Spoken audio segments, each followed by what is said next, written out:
And there it is, the final nail in the coffin. They didn't accept me. The lies and goodbyes are what this episode is all about. The lies leading to the goodbyes. Brian continues to lie. Niles begs for money. Joe softens his stance. Loren is a salesman. Tigerlilly is still kidding herself. And Sunny is lying as well. Fun in paradise for all of them. But first, make sure you comment, like, subscribe, hit the bell for notifications. I appreciate all the support. If you want to support the channel, drop a super thanks. I appreciate it. Thank you so much. You guys are awesome as always. But Brian is the fun one, of course, because he has made it all about himself and he cannot get off his little pity party that he has going on to try to make everyone feel bad for him. I definitely felt that she was taking advantage. I've been through several relationships already that have been take. Oh my gosh. I have been through several relationships already that have been take. I was true to myself. Were you now? True to yourself? Because it seems like to me, you're not only not true to yourself, but you're not true to anybody else. Because the reality is you lie about absolutely everything. From how you got in the wheelchair, to dealing drugs, to how many exes you have, to what your real intentions are. Everything is a lie, and you're going to tell me that you were true to yourself? The only person you're not being true to ultimately is yourself, because these lies come out and they realize who you are, but you seem to not really know who you are. Work on yourself, bro, chacho. And that's good. It's a good feeling. Oh, is it? It's a nice feeling. Nice. I'm proud of myself. Are you now? the cojones on this mother... This guy is proud of himself. For what? You lied the whole time. You got caught in about 5 or 6 lies. You met the kid and now you're just going to be gone. And what then? So all you did was leave like destruction in your wake. Para ele, eu não passo de uma oportunista que quer ir para os Estados Unidos. Yes, because he explicitly said that. So that's what he thinks. E que durante esse tempo eu não senti nada. Sou uma amiga para ele. Eu sinto que foi tempo perdido, sabe? It was. Não merece isso, não. That's true. Tá muito enganado. Muito enganada, minha pessoa.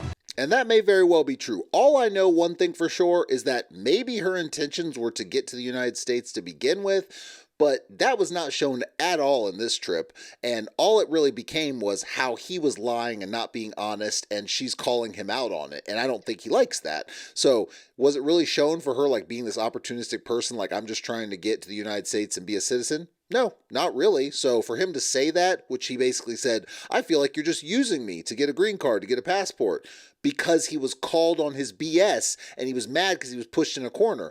And in reality, the fact is what it really was on this trip was that he wasn't staying with her. She was like, nope, I'm going to keep you at a distance. And he's like, well, that makes Brian angry. Meio tenso, né? Meio. Tenso, bastante tenso mesmo. E não queria isso. Não queria. Não queria, mas falou, né? He said, I didn't want it to end tense. And she says, but you said it, right? Basically, you said the thing that caused it to end tense, which is that I was just seeking out a green card. And so she absolutely calls him on it. And this is the funniest part. I don't know if he hasn't really had someone call him out on his BS very much in the past, but this is one reason why they clash, because every time he was caught in a lie, she called him out on it, and he doesn't like that. And all he did was play the poor me game. It's me, you're attacking me, and I feel like everyone always does this to me, and they don't accept me for who I am as in a wheelchair and all that. I'm like, no, dude, you're just a bad person. You just come off as a bad person. That's you. No one cares that you're in a wheelchair. No one gives a damn. Okay, that's the end of it, right? É isso que ele tem pra falar comigo? Yeah, apparently. Eu tava esperando desculpas do Brian, mas... Oh my gosh. Não procurou se explicar. Why would he explain himself? She says he didn't explain himself or you know, try to make her understand. Why would he do that? He does not think he did anything wrong. He in fact, I'm surprised he was that. You see him get angry when she's like, it's you, basically tells him it was you, Brian, it was you. And he starts to get angry, but then he just says, okay. And she's like, that's it? No apology? But you can see that he's trying to restrain, because I think at this point he probably knows he looks bad on camera, maybe, or he's just really getting angry. He's like, oh, I can't do anything really bad. But the fact is she calls him out on it, and I don't know why she thinks she was going to get an apology, because talk to someone that's extremely self-centered, extremely, or at least appears to be narcissistic, and always woe is me, why would they apologize to you? They think you hurt them. What? Say what? Não queria isso assim, não. Oh, what? Mas tem que ser assim. Mas só assim. What? Meu Deus, você não. The fake tears, the choking up, this guy knows no shame. He doesn't hate her. Why would he hate her? She did nothing wrong.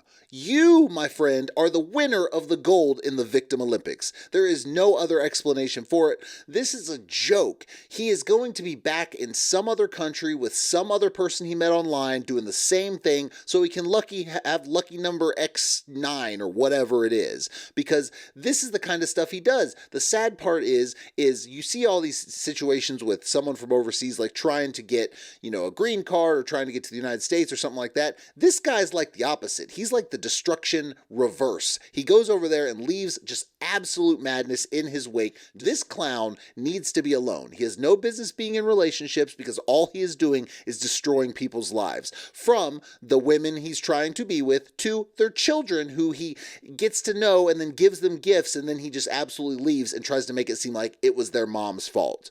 What an absolute clown. I was hoping the trip would end with a new fiance. Oh, were you? But instead, it's ending with another ex. So I'm feeling completely emotionally drained at this point. You did it. You did it to yourself, my friend. What are you talking? You're emotionally drained, so you drained your own emotions. I don't know what. You are the one that this could have gone a whole different way, which is that, I don't know, you were honest at first about things as simple as your age, which you tried to explain away, which was dumb. But then, all the other major things like how you got your injury, like how you used to sell drugs, like whatever. Instead, she's shocked by all this, and yet she still tried to stick in there. And then you want to say that I'm disappointed. But you did it. Are you disappointed in yourself? Because at least that would show a little bit of growth. Someone that loves me for me, someone that accepts the wheels, that accepts the lifestyle.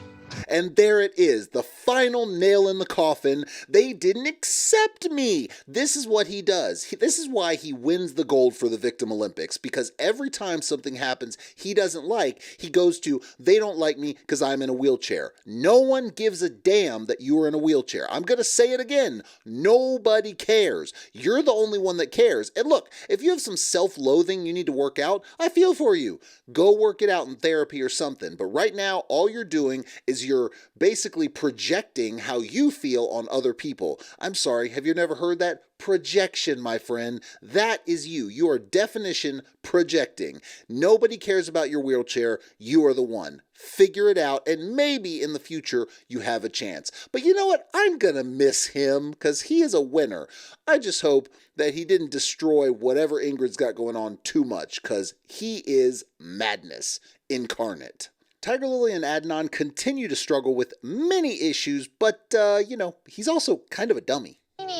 Keep asking me a question about the kitchen, and I told you I don't know anything. Oh my gosh. This dude, this is the problem, because, listen, I understand you may not know ton of things, whatever, you haven't really messed around in the kitchen, fine, there's nothing wrong with that. But she talks about in a few minutes before that the water's not getting hot. I feel like if I'm going to be in here, cooking and everything, maybe that's something that, like, as a guy, he could try to figure out what's going on with the hot water. You're asking him, he wouldn't have a clue how to even turn the knob in the hot direction. So he is going to be worthless. I don't know what he does. I don't know what he does for work or anything like that, but he sure as hell walks around like he doesn't have sense about a damn thing, which is not going to bode well in life, because she always doesn't seem the brightest either, but I think she's got a better head on her shoulders than he does. But now I'm wondering if Adnan is going to put his family before our family. I can settle this for you right now. He absolutely is. There's no question about it. He hasn't put you first in anything, and yet you continue to act surprised that he continues to push everything he wants on you. Some of it is your fault. You signed the marriage paperwork. You went in there not knowing a damn thing about what you were getting into with the religion, with what he wanted. And you know what? Sure, I'm sure he kept some things from you, but you could have done a little bit of research yourself. So for that, you need to own that in the fact that you say you don't want to be in a controlling relationship, but yet everything he's done so far shows that he is going to be controlling, but you're still trying to ride this out. So for that, you own it. But in this case, you need to accept that he is going to put his family first. If you're going to be with him, he's going to put his family first. Once you have a child, he's going to try to be going back and forth all the time. You say it's not realistic. He's going to say, I'm doing it. And you're going to be like, okay. So right now is the time, before y'all have a kid, before y'all bring a kid into this world, into the madness that you were talking about, to figure it out and either stay and say, hey, this is what's going to happen. You're going to have to compromise with me. I'm not always going to compromise with you. Or you just leave. Because right now, the best option is probably for you to leave, but you're not accepting that. So do that before you get pregnant, because as of right now, you're being selfish. You're going to bring a kid into this madness, and you don't even care, except to complain about the madness after the fact. It's dumb. Niles and Matilda continue to struggle with the money issue that is that he has none. He's broke. He lost his job before he went there, and now he can't pay for a wedding that he just agreed to pay for, which is odd. So he's got to go to Mr. Ark and beg for money, who... I mean, when I say Mr. Ark adopted him, Mr. Ark adopted him. Like, that is his son now, if you would ask him. It's really nice that he's fully invested into my future as if he was my father. But he can be a lot for me to handle. Yeah, I'd say.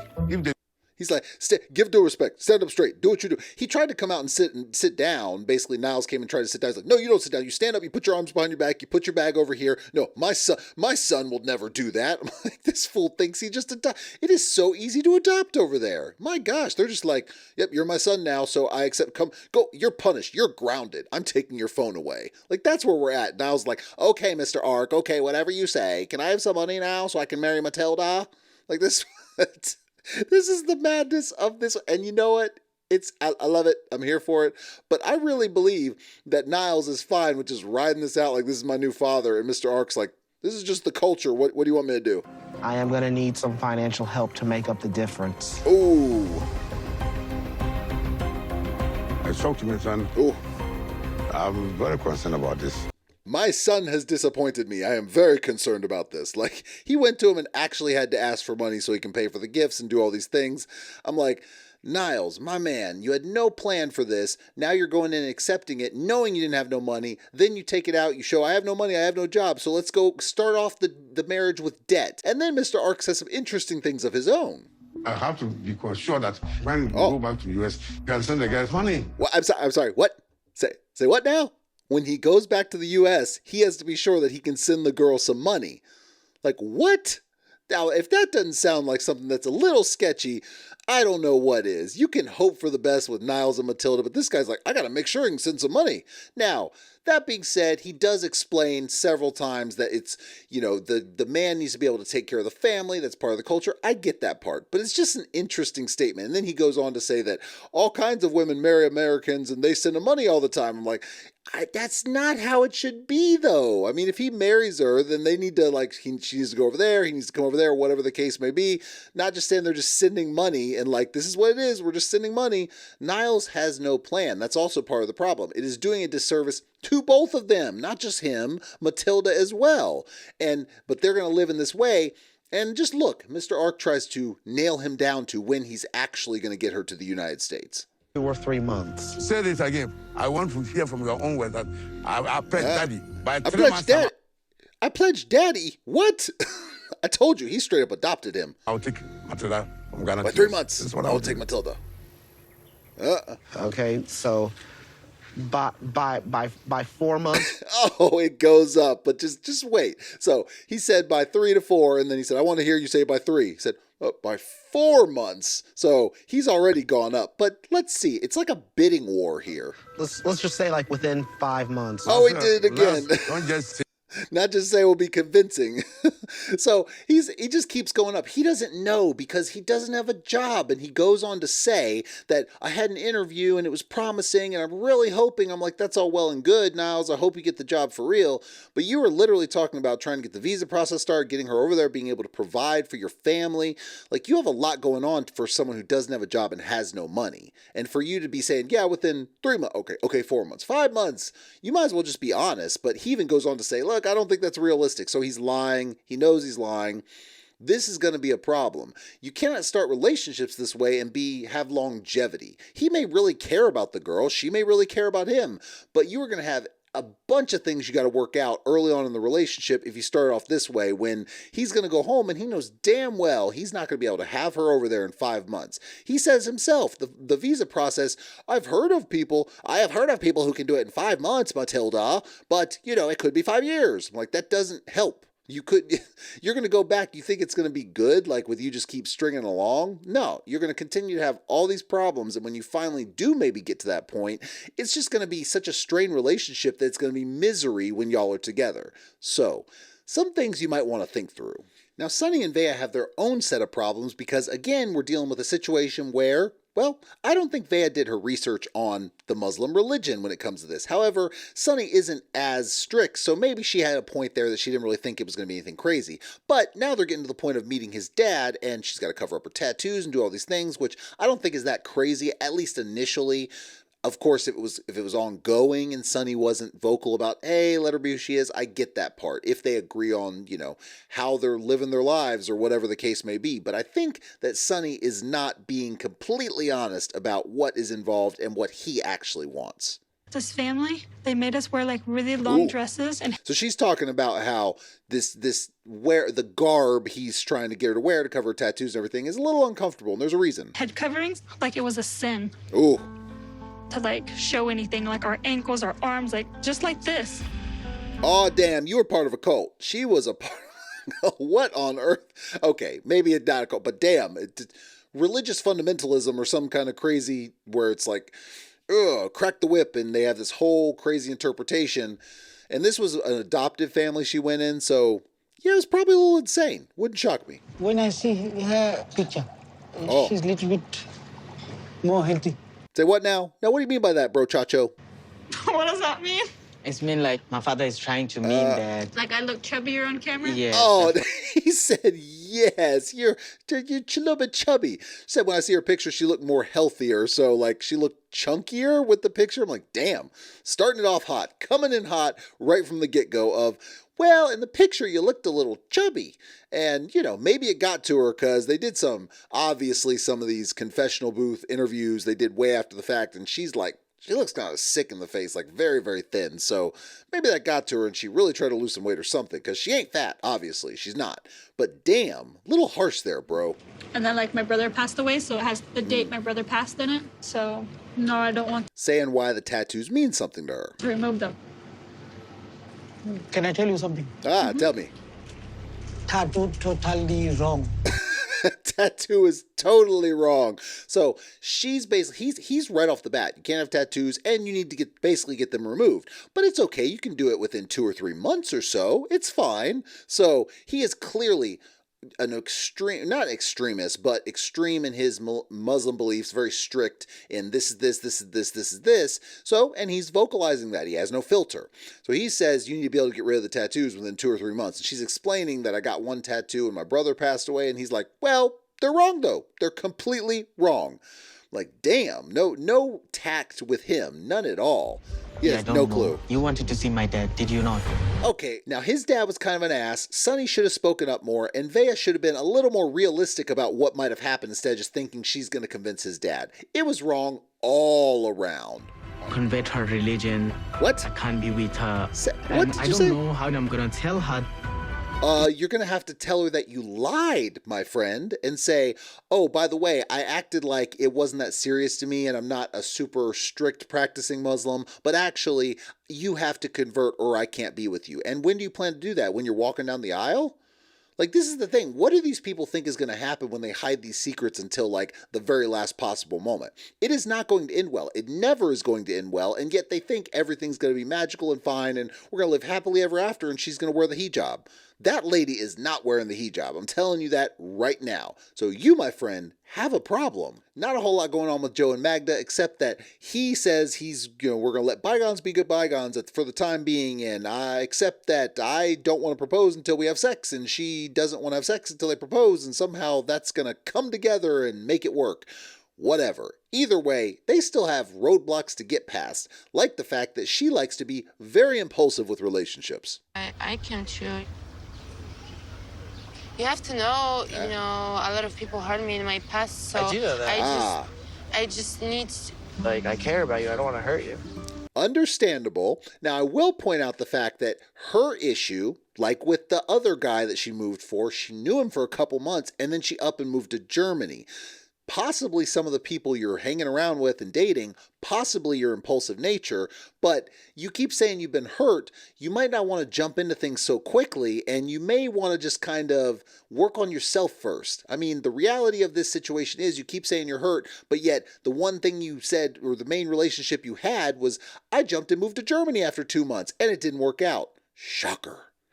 Either way, this one's a tough one, and I don't see a lot of hope. Now, Loren has got to be one of the most manipulative, impulsive, worthless piece of garbages on this show for sure, and he continues to show why that is. It's that easy. Yeah, but I'm not that. We're talking about homemade tattoos here, by the way.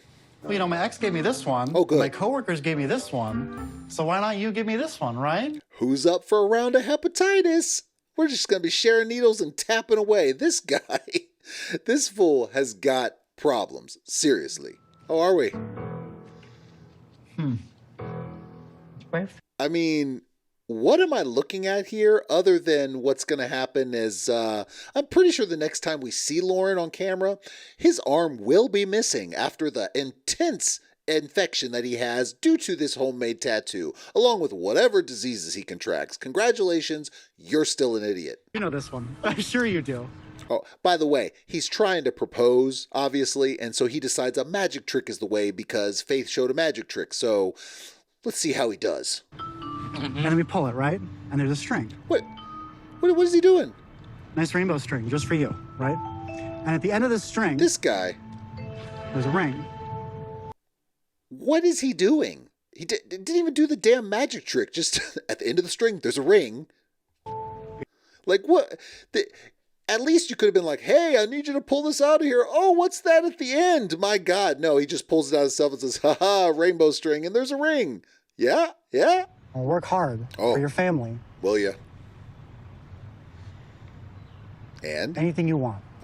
Anything. Okay. All that became, by the way, as a proposal, was a sales pitch. I'll work hard for your family. I'll do whatever you want. I'll do anything I can. I'll work. I'll pay. I'll do this. Like, that's all it was him as a sales pitch. Like, he is trying so hard to get to the Philippines, he will literally say whatever has to be said to be able to be with Faith so he can be there. It has nothing to do with Faith, not even a little bit. He'll be off in whatever clubs with whatever lady boys over in the Philippines the second he gets. You think he's going to be faithful to Faith? No pun intended. No, not even a little bit. Say no. Say no. So Faith, will you marry me? No. Yeah, it's easy. Oh my God. You know, this is the thing. You hope that someone's going to have some sense, and you're hoping Faith is like, yeah, you got some sense, and you're going to realize that Loren is playing you. But no, the hope or the thought of being in a relationship and being in love was just too much to handle, and it overcame Faith. Well, I hate to break it to you, but he is going to screw you, and, you know, in the worst possible way, by the way. So good luck with that. I'm sorry that you're going to deal with the pain that comes along with that, but Loren is a disaster tornado running through there. Have fun. But we'll see. Maybe I'm wrong. I'm not. But, you know, maybe. But I'm not. But anyways, thank you for joining me. I appreciate all the support. Make sure you comment, like, subscribe, hit the bell for notifications. If you want to support the channel, drop a super thanks. Thank you so much, and I will see y'all next time.